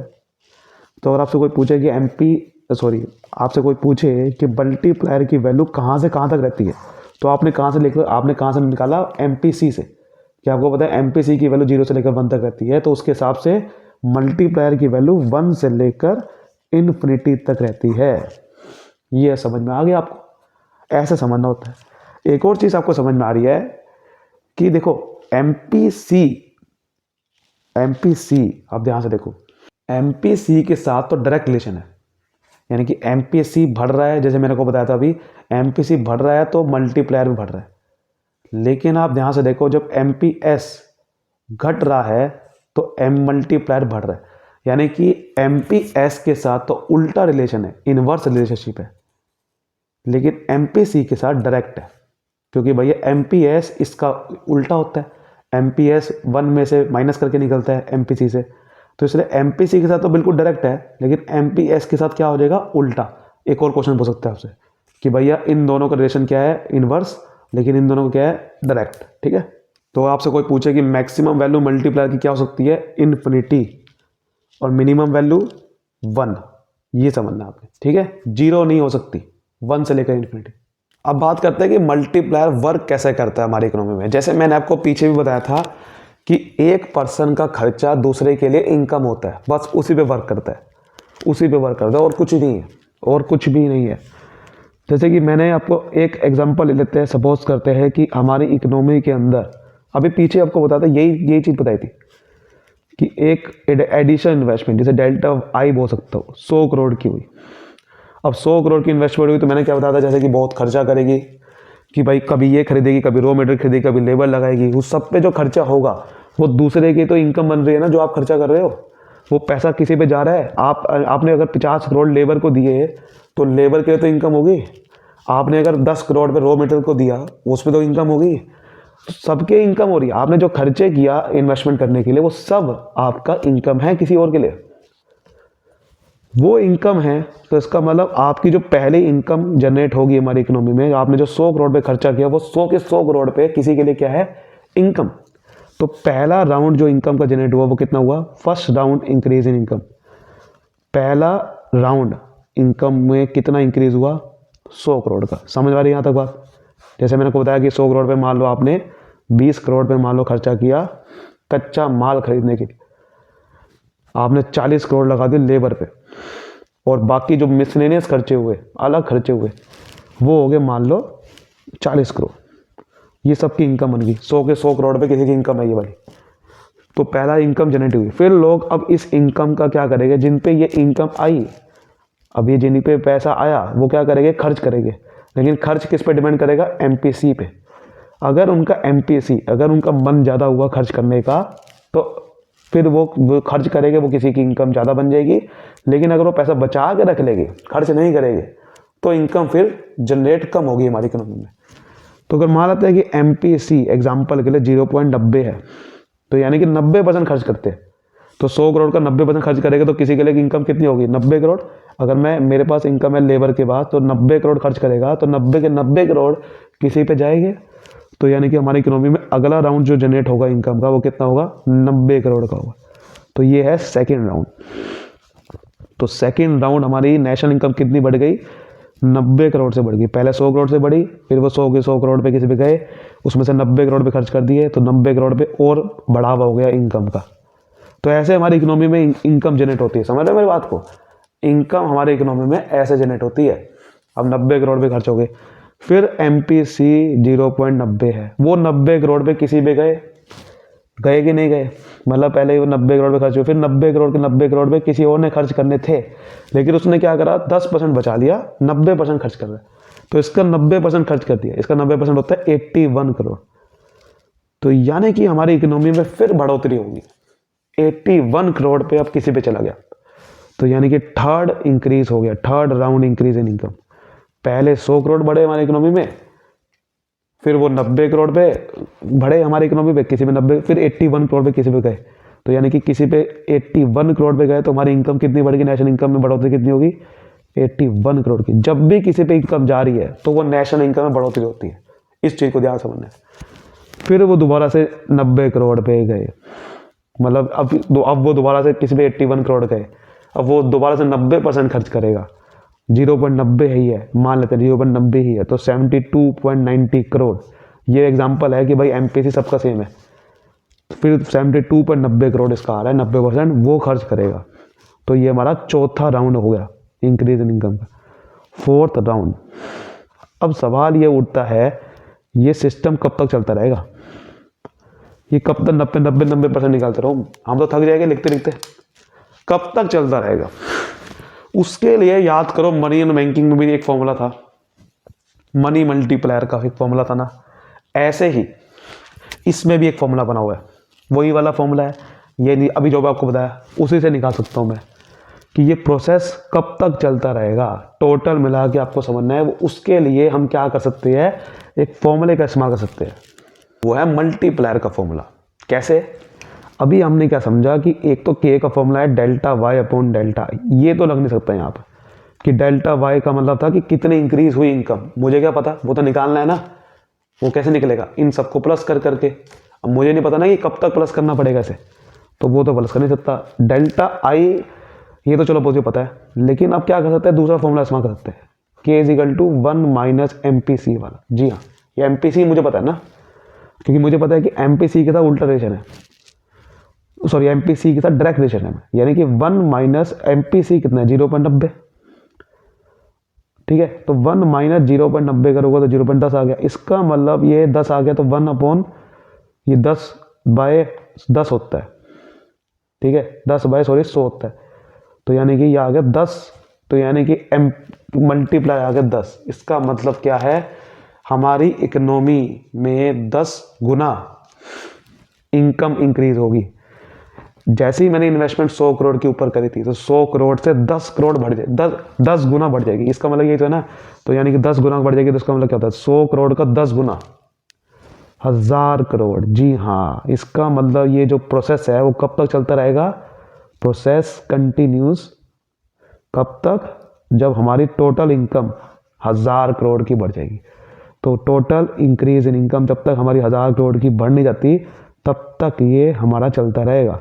तो आप देखो जरा, मैं ध्यान से डेल्टा वाई से नोट करेंगे। आपने सिर्फ 100 करोड़ की एक इन्वेस्टमेंट करी थी, उसकी वजह से हमारी इकोनॉमी में 1000 करोड़ की बढ़ोतरी होगी, इतनी बड़ी बढ़ोतरी होगी। देखो वो कभी 90% किस पे गया, कभी किस पे गया, 90% करते करते 100 करोड़ 1000 करोड़ बन गया। 100 करोड़ की इन्वेस्टमेंट 1000 करोड़ बन गई, 1000 करोड़ की इन्वेस्टमेंट हमारी इनकम बढ़ गई। समझ गए, ये चीज़ होती है। तो जब आप इसको आंसर को प्रेजेंट करोगे तो आप इस तरह से कर सकते हो। आपकी बुक में बहुत बड़े तरीके से रखा है, जो मैं आपको बताया, इसको अच्छे से लिख के करना है कि पहले प्रोसेस में क्या हुआ, दूसरे में क्या हुआ। जैसे मान लो वो कह रहे हैं फ्लाई ओवर बनाया है, उसके लिए पहले में आपकी 100 करोड़ की इनकम बढ़ गई, फिर एमपीसी इतना है तो 90% खर्च किया। वो उसी को बस एक्सप्लेन करना है आपको, और कुछ नहीं। तो एक टेबल बना के दिखा देना है कि राउंड लिख दिए, इंक्रीज इन इन्वेस्टमेंट 100 करोड़ पहले राउंड में ही करी थी, और कोई तो इन्वेस्टमेंट इंक्रीज करी नहीं है। इंक्रीज इन इन्वेस्टमेंट को डेल्टा वाई बोल दिया कि 100 करोड़ फिर 90 करोड़ जो मैं बता रहा था। कंजम्पशन को बोल दिया 90% निकालते रहोगे इसका, कि 90 कंजम्पशन वही रहेगी ना, जितना मैं खर्च कर रहा हूँ उतनी ही मेरी इनकम है। वही तो मैं बता रहा था कि डेल्टा सी का मतलब हो गया यही, 90% खर्च किया तो 90% खर्च किया, इसका मतलब क्या है भैया, वही तो आ गया ना 81 करोड़। आपने उतनी की इनकम जब आपने 81 करोड़ खर्च किया, तो अगली आपका जो इनकम बन गई वो 81 करोड़ बन गई। ठीक है, फिर आपने 81 का इतना खर्च किया, तो वही अगली इनकम बन गई लोगों के लिए। इस तरीके से इनकम बढ़ती रहेगी। इसका मतलब आपने टोटल जो खर्चा करा, वो सॉरी आपने जो कंजम्पशन करी होगी वो कितनी करी होगी, 900 करोड़ की करी होगी। कैसे? अब आप कहोगे आपने 1000 करोड़ खर्च किए ना, नहीं, देखो ध्यान से मेरे फ्रेंड, जब आप पहले आपने कुछ 100 करोड़ खर्च किए, लोगों ने उसका 90% खर्च किया, वो सेकेंड राउंड के लिए 90 करोड़ पे इनकम बन गई। ठीक है, इस तरीके से हमारा खर्चा 90% हो रहा था, तो 10% तो पैसा बच रहा था ना हर प्रोसेस में, हाँ या ना? हर प्रोसेस में 10% पैसा बच रहा था। आपने 100 के 100 करोड़ थोड़ी खर्च किए, 90 खर्च किए थे, 10 करोड़ बच नहीं गए। तो ऐसे करते करते टोटल 900 करोड़ आपने खर्च कर लिए होगे। 1000 करोड़ तो आपने इनकम जनरेट हुई, उसमें से 90% खर्च किया, 900 करोड़, 10 करोड़ बच गए, सॉरी 100 करोड़ बच गए, 10% बच गए। तो ऐसे हर प्रोसेस में बचते गए। 100 में से 10 बच गया यहाँ पर, क्योंकि 90 खर्च कर दिया, 90 में से 81 खर्च कर दिया तो 9 बच गया। इस तरीके से हो रहा था, समझ गए? अब आप इसको डायग्रामेटिक प्रेजेंटेशन दिखा सकते हो मल्टीप्लायर की, वही चीज़ है जहाँ हमने दिखाया कि ये एडी है, और जब आपने कोई भी इन्वेस्टमेंट बढ़ाई, हमने क्या समझा था कि हमारा एडी डिपेंड किस पे करता है, हमारा जो इक्विलिब्रियम लेवल इनकम है वो डिपेंड करता है एडी पे। एएस को बढ़ा नहीं सकते और एडी किस पे डिपेंड करता है, ऑटोनोमस आपका एक तो आपका एक्सपेंडिचर या फिर एमपीसी पे। तो एमपीसी तो मैंने यहाँ पर कॉन्स्टेंट माना हुआ था, बट ये बढ़ा रहा था, इसमें से एक सी बार नहीं बढ़ा रहा था, आई बार बढ़ा रहा था। तो मैंने इन्वेस्टमेंट को बढ़ाया जिसकी वजह से एडी बढ़ गया। तो ऐसे लिखूंगा AD one C plus I plus delta I. AD बढ़ गया, इक्विलिब्रियम नहीं आ जाएगा, इक्विलिब्रियम नहीं आ गया तो देखो इक्विलिब्रियम लेवल ऑफ इनकम भी बढ़ गई, क्योंकि एडी बढ़ेगा तो फिर इनकम भी बढ़ेगी, वही चीज़ है ना, इक्वल लेवल ऑफ इनकम बढ़ेगी, उसे डेल्टा वाई बोल दिया और ई से एफ पहुंच गया। यही आपको दिखाना है कि भैया जब हम इन्वेस्टमेंट बढ़ाते हैं तो देखो एडी बढ़ता है, वो क्यों बढ़ता है, वो सारा मल्टीप्लायर का कॉन्सेप्ट हमने समझा। तो यही हम समझा कि भैया अगर जब हमारी इकोनॉमी इक्विलिब्रियम पे होती है तो अगर मैं देखो ऑटोनोमस जो कंजम्पशन है उसको तो मैं चेंज नहीं कर सकता ज़्यादा, लेकिन इन्वेस्टमेंट को गवर्नमेंट चेंज कर सकती है। अगर वो इन्वेस्टमेंट बढ़ा दे तो अगर कभी हमारी इकोनॉमी इक्विलिब्रियम से नीचे है तो वो ऊपर ला सकती है।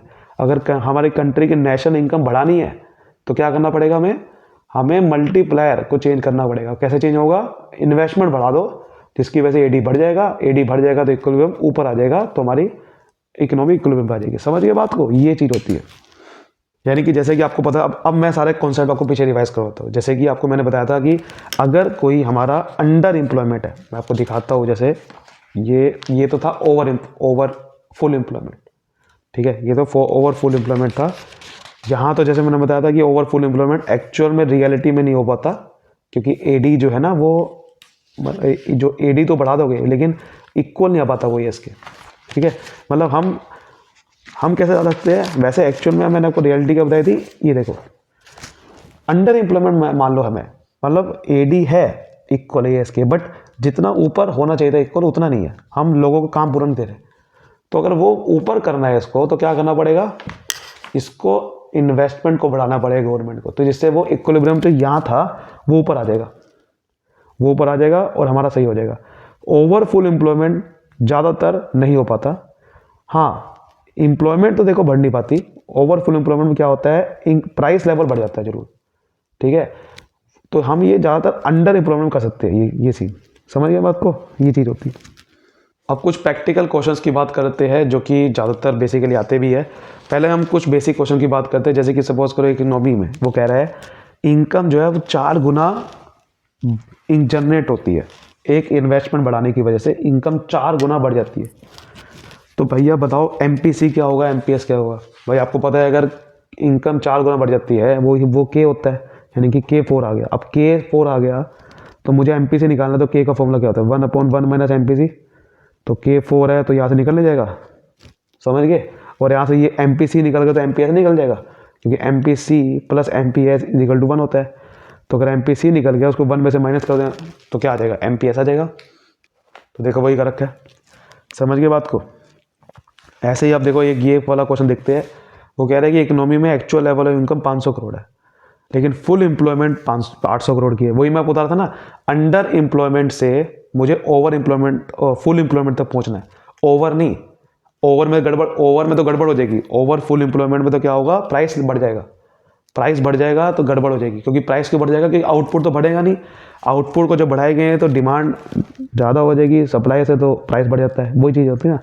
तो यही मैं कह रहा था। इसलिए 500 करोड़ की अगर एक्चुअल लेवल इनकम है और एक्चुअल में मुझे करनी है 800 करोड़ पे इनकम करनी है, तो कैसे करूँगा। वो कह रहा है कि 1/4 ऑफ एडिशनल इनकम सेव करते हैं लोग, मतलब कि लोग अपने इनकम का 1/4 मतलब सेव कर लेते हैं। अगर 1/4 सेव करते हैं हर एक एडिशनल इनकम का, यानी कि एमपीएस कह रहा है वो, एडिशनल इनकम का जो सेव करते हैं उसे एमपीएस बोलते हैं। तो एमपीसी कितना हो गया, 1 माइनस 1/4 यानी कि 3/4। फॉर्मूला लगा दो। फॉर्मूला क्या है, देखो पहले फॉर्मूला क्या है, K is equal to 1/1 minus MPC, या एमपीएस बोल दो, 1/1 एमपीसी एमपीएस एक ही बात। तो देखो वो फॉर्मूला लगाया तो 4 आ गया K। अगर K4 आ गया तो अब दूसरा फॉर्मूला लगा दो, क्योंकि वो पूछ रहा है कि full employment level of income कितना होगा। तो अगर ये पूछ रहा है तो तो ये फॉर्मूला लगा दे, change in income upon change in investment. तो K की वैल्यू आ चुकी है। चेंज इन इनकम हमें पता है कि भैया 500 करोड़ थी, 800 करोड़ करना है, यानी कि 300 करोड़ से बढ़ानी है इनकम, 300 करोड़ से बढ़ानी है। नीचे ये निकालना कि इन्वेस्टमेंट कितनी करनी होगी, तो वो निकल गया 75 करोड़ की करनी होगी। ऐसे निकालते तभी मैं आपको बता रहा था कि भैया जो हम फुल एम्प्लॉयमेंट लेवल पे हम सोचते हैं, हमने जो फॉर्मूला भी सारा बनाया था, जो हमने के का फॉर्मूला निकाला था, वो तभी मैं आपको बता रहा था कि AD/AS के इक्वल करके निकालना है, क्योंकि हम फुल एम्प्लॉयमेंट तक पहुंचना चाहते हैं हमेशा। इसलिए C+I मैंने AD का फॉर्मूला बताया था, याद है आपको? इसलिए सॉरी, AS का फॉर्मूला मैंने क्या बताया था, C+I वाला, समझ गए? क्योंकि AD/AS के इक्वल ला के ही वो उस लेवल पे इनकम पे हमें पहुंचना होता है, वहीं से के हमें निकलता है, वहीं से मल्टीप्लायर की बात करते हैं, ठीक है? अब देखिए, जैसे कि ये हमारा क्वेश्चन है एग्जाम्पल 8, ये तो काफ़ी CBSE में भी आ चुका है कई बार, मतलब ये आ सकता भी है। जैसे कि इकोनॉमी में equilibrium level of income 1200 crore, 12,000 crore है, उन्हें पहले ही बता दिया कि इक्विलिब्रियम लेवल ऑफ इनकम कितनी है, 12,000 करोड़। तो पहले हमें समझना है कि हमें 12,000 करोड़ तक पहुंचना है, ठीक है? हमें इक्विलिब्रियम लेवल ऑफ इनकम कहाँ तक पहुंचना है, 12,000 करोड़, यानी कि वाई की बात कर रहे हैं। 12,000 करोड़ की तो आपकी इनकम है, लेकिन equilibrium level of income 12,000 crore की है, वो कह रहा है। और MPS और MPC और MPS की रेशो दे रखी है, दोनों की रेशो दे दी इस बार, ये बताया नहीं कितना है। वो कह रहा है कि एडिशनल इनकम इन्वेस्टमेंट मुझे कितनी करनी पड़ेगी अगर मुझे new equal level of 20,000 crore तक पहुंचना है। मतलब वैसे इनकम 12,000 करोड़ की है, वही चीज़ है ना कि अगर मुझे फुल एम्प्लॉयमेंट तक पहुंचना है, यानी कि फुल एम्प्लॉयमेंट नहीं था, ये अंडर एम्प्लॉयमेंट होगा, तो मुझे अगर अंडर एम्प्लॉयमेंट से फुल एम्प्लॉयमेंट तक पहुंचना है तो मुझे कितना एडिशनल इन्वेस्टमेंट करनी पड़ेगी। बिल्कुल ऐसा ही क्वेश्चन है जैसे कि ये था, बस इसमें क्या कर दिया है, इसमें वही लिखा है, इसमें 500 800 था, इसमें क्या लिखा है 12,000 अब 20,000। यानी कि मुझे ये दे रखा है डेल्टा वाई दे रखा है कि मुझे 20,000 करोड़ की इनकम करनी है अभी 12,000 करोड़ की, तो 8,000 करोड़ से मुझे इनकम बढ़ानी है, और ये नहीं पता कि इन्वेस्टमेंट कितनी बढ़ाऊँ। और अब मुझे MPS और MPC की रेशो दे रखी थी, तो MPC रेशो कैसे लिखते हैं, अपॉन करके MPS = 3/1, ये दे रखा है। कोई बात नहीं, हम निकाल लेंगे, कोई दिक्कत नहीं है, ठीक है, कोई दिक्कत नहीं है। तो देखो इसका मतलब क्या है, अगर ये दोनों के ऐसा दे रखा है तो हम मान सकते हैं इसका मतलब MPS, और यानी कि आप ये भी समझ सकते हो कि देखो इस रेशो को ऐसे भी लिख सकते हो आप कि MPC और MPS की अगर रेशो 3/1 है, इसका मतलब मैंने इसको ऐसे x बोल सकते हैं या फिर कुछ भी बोल सकते हैं, इसको x बोल लो, ठीक है, इसको x बोल लेते हैं, ठीक है। तो इसका मतलब आप ऐसे के लिख दो ना सीधा कि MPC = 3/4। रेशो कैसे निकालते हैं, ऐसे कि टोटल कर लेते हैं ना इसका, यानी कि अगर टोटल 4 प्रपोर्शन है तो 4 में से 3 हिस्सा MPC का और MPS का 1 हिस्सा, तो MPS का 1/4, क्योंकि देखो 3/4 + 1/4 कितना आना चाहिए, 1 आना चाहिए, ठीक है, वही आ रहा है। अगर आपको ऐसा समझ नहीं आ रहा तो आप ऐसे कर लो कि भैया MPC मैंने मान लिया 3x, MPS मान लिया x, ऐसे भी कर सकते हो, ठीक है, ऐसे भी कर सकते हो क्योंकि वो x से x कट जाएगा, ऐसे भी कर सकते हो। तो चलिए ऐसे कर लेते हैं। अब मैं फॉर्मूला लगाता हूँ भैया K सबसे पहले ये MPS का फॉर्मूला लगाते हैं 1 - MPC, तो 1/1 - अब क्योंकि x मान लो या कुछ भी मान लो एक ही बात है, लेकिन हम यहाँ पर एक फिगर तो माननी पड़ेगी ना आपको, तभी तो निकल पाएगा। x वाला तरीका सही नहीं है क्योंकि यहाँ पर x मान ले 3x, तो फिर आप सोल्व नहीं कर पाओगे। अब क्योंकि दोनों x है तो x वैसे कट जाएगा, ठीक है। तो आपको क्या करना होगा, ये वाला तरीका तो नहीं लगाना बिल्कुल भी, यही लगाना पड़ेगा। इसको एक और तरीके से लिख सकता हूँ कि भैया MPC = MPC 3 और ये 1 है, इन दोनों की रेशो ये दे रखी है। इसका मतलब क्या है, इसका मतलब ये है कि अगर मेरी इनकम 4 से बढ़ती है तो उसमें से मैं खर्चा 3 का करता हूँ और 1 सेव करता हूँ, यही है ना इसका मतलब। कॉन्सेप्ट समझो, यही है ना इसका मतलब। तो इसलिए मैंने ये बोल दिया ऐसे कि, और MPC का फॉर्मूला होता क्या है, मैंने delta C upon delta Y, तो डेल्टा वाई अगर 4 है तो 4 नीचे लिखते हैं, और डेल्टा C 3 है तो ऐसे लिख दिया 3/4 आ गया।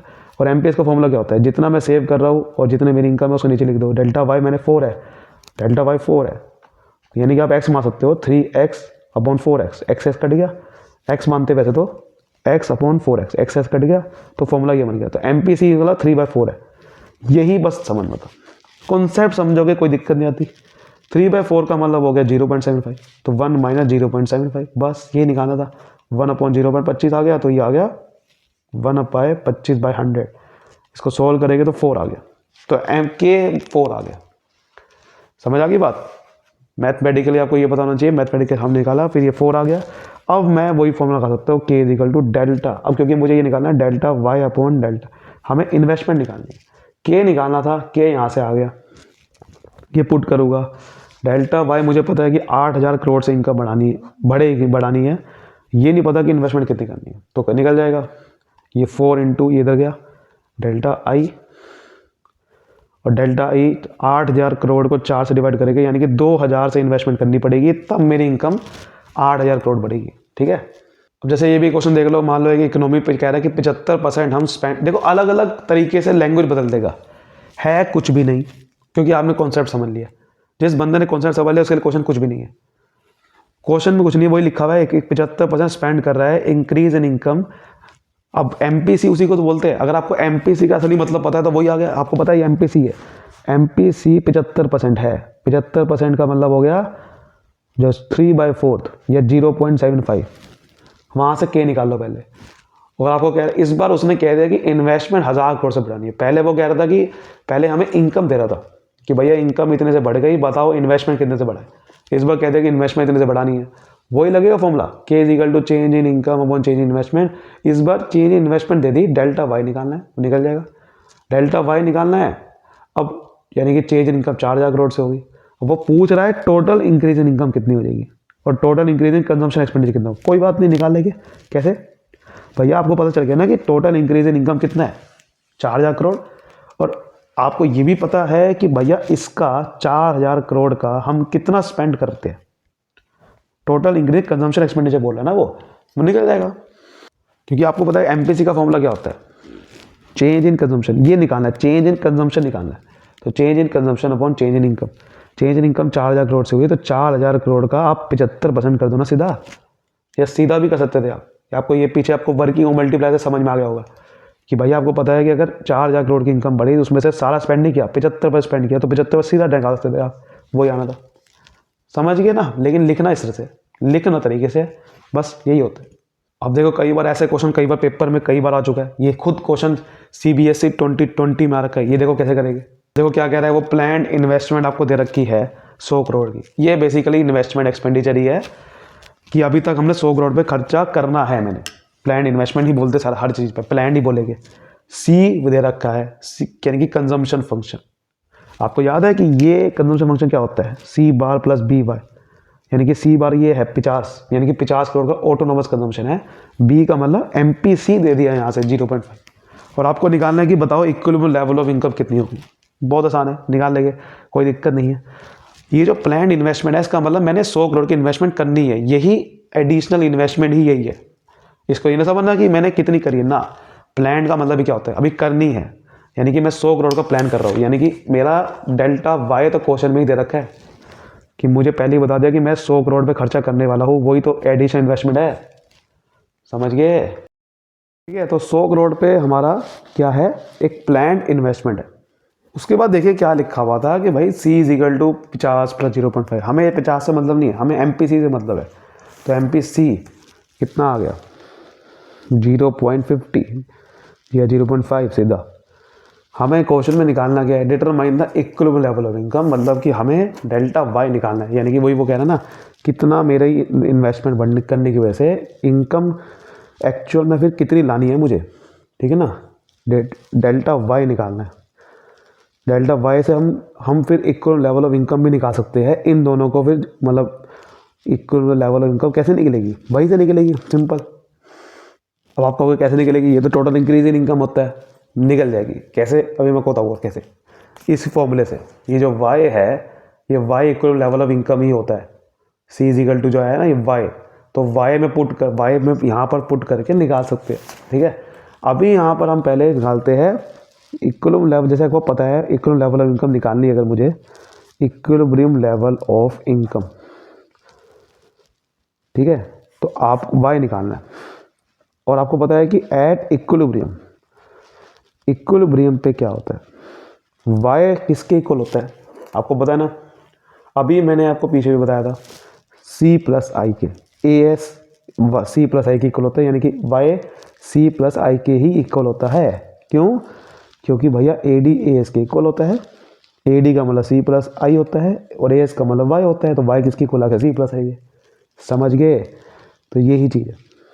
और वाई सी क्या है? सी आपको दे रखा है क्वेश्चन में, देखो 50 प्लस 0.5 वाई, तो 50 प्लस 0.5 वाई, और इन्वेस्टमेंट दे रखा है 100 करोड़ की, 100 करोड़ की दे रखी है। ठीक है, 100 करोड़ की दे रखी है। डेल्टा वाई नहीं निकालना क्वेश्चन में, ध्यान रखना। ये क्वेश्चन सिंपल वाला है, मल्टीप्लायर का नहीं है। ये क्वेश्चन सिंपल वाला है, आपको सिंपल आपको ये तरीका लगाना है बस। ठीक है, तो इक्विलिब्रियम पे आपको समझ में आया कि भैया अच्छा इक्विलिब्रियम पे तो ए डी एस के इक्वल होता है और ए डी का मतलब सी प्लस आई होता है। समझ आ गई बात? y इज इक्वल टू, अब सोल्व करना है बस आपको।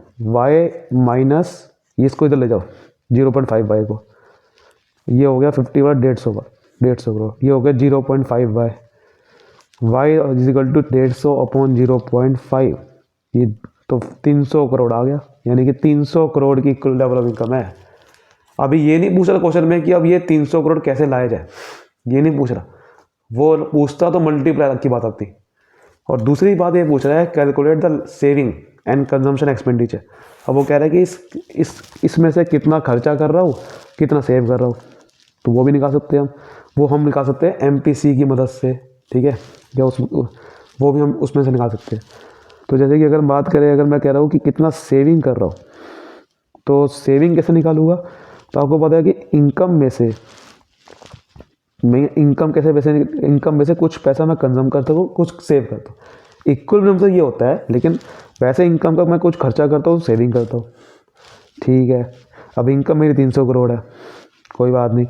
आपको ये पता है कि एमपीसी 0.5 है, यानी कि 300 करोड़ का। ठीक है ना, मैं 0.5 तो खर्चा ही कर देता हूँ, तो 300 करोड़ का कंजम्पशन कैसे निकालूंगा? 300 करोड़ को अगर मैं एमपीसी से सीधा मल्टीप्लाई कर दूँ, ठीक है, तो मेरे से निकल जाएगा। यानी कि अगर मुझे कंजम्पशन एक्सपेंडिचर निकालना है तो मैं क्या करूँगा? वाई को एमपीसी से मल्टीप्लाई करूँगा, तो 300 करोड़ का 0.5 तो खर्चा कर रहा हूँ, आधा खर्चा कर रहा हूँ, तो 150 करोड़ आ गया। नहीं, 150 करोड़ नहीं आया। कैसे? देखो, सिर्फ कंजम्पशन एक्सपेंडिचर ये नहीं होता कि जितना मैं खर्चा कर रहा हूँ, बल्कि ऑटोनोमस कंजम्पशन भी होता है। ऑटोनोमस कंजम्पशन भी होता है कंजम्पशन एक्सपेंडिचर में। यानी कि फॉर्मूला आपको याद है कंजम्पशन का? अभी मैंने पीछे बुक में ही लिखा हुआ है। यानी कि सिंपल मैं ये फॉर्मूला लगा सकता था, 50 प्लस 0.5 है। वो तो मैं कॉन्सेप्ट समझाने के लिए मैं ये लगा रहा था आपके सामने। यानी कि मैं क्या लगा सकता हूँ? कंजम्पशन कैसे निकालते हैं? 50 प्लस 0.5 वाई, ये तो 50 साथ में प्लस करना पड़ेगा, यानी कि 200 करोड़ का खर्चा हुआ। तो अगर ये हो गया तो अब सिंपल आ गया। अब मुझे अगर सेविंग निकालनी है तो मैं इनकम में से सीधा कंजम्पशन को माइनस कर दूंगा। एक चीज़ निकालनी थी बस, तो इनकम में से कंजम्पशन को माइनस कर दूंगा तो सेविंग आ गई। तो इनकम है 300 करोड़ और 200 करोड़ का खर्चा कर रहा हूँ, तो 100 करोड़ का सेविंग आ गई। यही निकालना था और कुछ नहीं। समझ गए? उसके बाद कुछ ऐसे क्वेश्चन में आ सकता है कई बार, जैसे कि मान लो वो कह रहा है खुद इकोनॉमी हमारा, उस पर इकोनॉमी में कंजम्पशन फंक्शन ये है, वो सारा कुछ बता रहा है। इन्वेस्टमेंट 400 करोड़ की है और equilibrium level is the economy. कह रहा है कि क्या इकोनॉमी 1500 करोड़ पे इक्विलिब्रियम लेवल पे होगी? तो आपको समझना पड़ेगा, आपको निकालना पड़ेगा इक्विलिब्रियम लेवल ऑफ इनकम। अभी जो पहले जैसे मैंने आपको बताया उसी तरीके से निकलेगा। प्लान इन्वेस्टमेंट ये है, ठीक है, तो प्लान अगर इन्वेस्टमेंट ये है तो पहले अब वहाँ से एडी इक्विलिब्रियम लेवल आपको पता है एडीएस के इक्वल होता है। वाई आ गया तो वाई यहाँ पर सी का फॉर्मूला पुट करो, जैसे अभी पहले गया था, तो इक्वल लेवल ऑफ इनकम आ गया 1200 करोड़। तो वो कह रहा है 1500 करोड़ है, तो क्या कहोगे आप? नहीं है, बल्कि ज़्यादा है। ठीक है, इक्वल लेवल तो 1200 करोड़ है, बट गिवन इनकम 1500 करोड़ है, तो ज़्यादा है, तो इकोनॉमी इक्विलिब्रियम पे नहीं है। तो यही जवाब देना, और कुछ भी नहीं करना। सिंपल फॉर्मूला कॉन्सेप्ट समझना है। जैसे कि एक ऐसे क्वेश्चन आ सकता है, इस बार सेविंग फंक्शन दे दिया। सेविंग फंक्शन, वैसे सेविंग फंक्शन आपको पता होना चाहिए क्या होता है, minus C bar plus B Y. हालांकि ये जो बी है, बी नहीं होता, ये 1 माइनस बी होता है, ये सेविंग फंक्शन होता है। और सेविंग फंक्शन निकला कैसे? यही फॉर्मूला से, Y minus C is equal to, ऐसा भी बताया था जो Y minus C bar plus B Y, ये जो आप ऐसे फॉर्मूला में पुट कर दोगे तो ये फॉर्मूला बन जाएगा। तो सेविंग फंक्शन दे रखा है, और वो कह रहा है कि इकोनॉमी जो है इक्विलिब्रियम पे तब होती है जब इनकम हमारी 2,000 करोड़ की हो, यानी कि वाई आपको दे दिया 2,000 करोड़, इक्वल लेवल इनको दे दी, तो इन्वेस्टमेंट एक्सपेंडिचर निकाल लेना। इन्वेस्टमेंट एक्सपेंडिचर कैसे निकला, वाई जब आ जाएगा, जब वाई दे दिया तो सी प्लस आई आ जाएगा। सी पहले निकालना पड़ेगा। सी कैसे निकलेगा, सी निकलेगा जब आपके सामने सिंपल, आप जब ये क्योंकि 200 करोड़ पे आपको गिवन है, ये भी गिवन है, सी का फंक्शन लगा लोगे। सी वाला फंक्शन क्या होता है, सी बार प्लस बी बार, वहाँ से सी निकल जाएगा। सो सी पुट करोगे, इन्वेस्टमेंट आपको पहले दे, इन्वेस्टमेंट आपको निकल जाएगी, फिर वाई आपको पहले से पता है। कैसे देखो, निकाल के दिखाता हूँ आपको। देखो ये दे रखा था सेविंग फंक्शन और ये था, तो यहाँ पर तो सबसे पहले ये और ये दे रखा है, ठीक है। और अब आपको क्या करना है, सिंपल आपको यहाँ पर पुट कर देना है वैल्यू, सेविंग आ जाएगा यहाँ से। पहले सेविंग यानी कि वाई में पुट कर दो उसे 0.5 इंटू 2,000, तो -200 प्लस 0.25 कितना हो गया, 500 करोड़। तो यानी कि सेविंग आ गया 300 करोड़।